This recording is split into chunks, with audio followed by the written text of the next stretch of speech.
Hey, I'm Big Daddy Donnie, and it's time for another truth bomb. A lot of people think that I hate AEW, and I don't. The fact is, I loved a lot of what they did this past week because they were doing something that they don't normally do, trying to get heat. I mean, start with that Christian Cage beatdown on Swerve and threatening to take his child and raise her himself.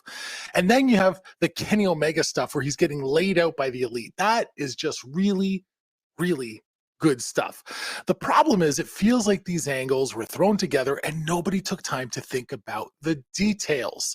First off, I fully support the idea of a unproven world champion having his first title defense against a guy who is proven. Christian Cage is a multiple time world champion and a certified heat magnet. The problem is, I don't think it makes any sense whatsoever because Tony Khan reintroduced the ranking system.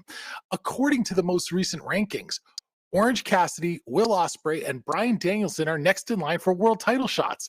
Christian hasn't even worked a match since February when he lost the TNT title to Adam Copeland. But yes, Christian is the perfect choice to face Swerve right now. But the stupid ranking system just paints them into this creative corner. And when you ignore it, you look ridiculous. If you make rules, stick to your own rules.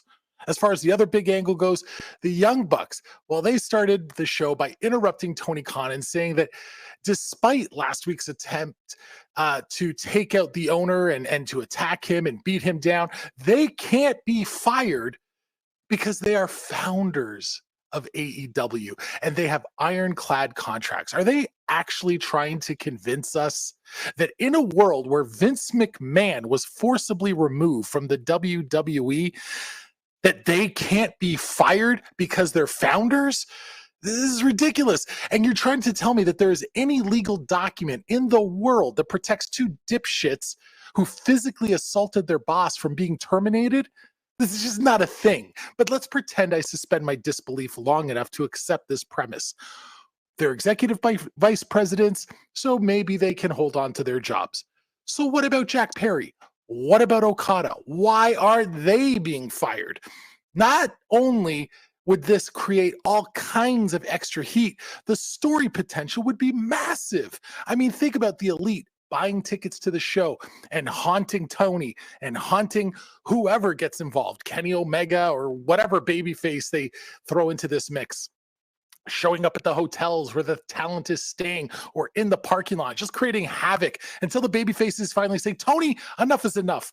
Rehire them so we can kick their ass without legal repercussion.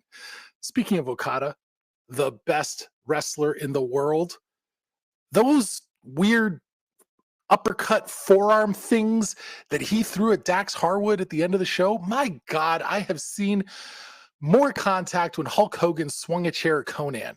Absolutely brutal. The Rainmaker would have done more damage if he told Dax to literally go stand in the ring. I want AEW to do well, but for the love of God, make it make sense. You don't have to agree with me, but I'm Big Daddy Donnie, and this is the truth.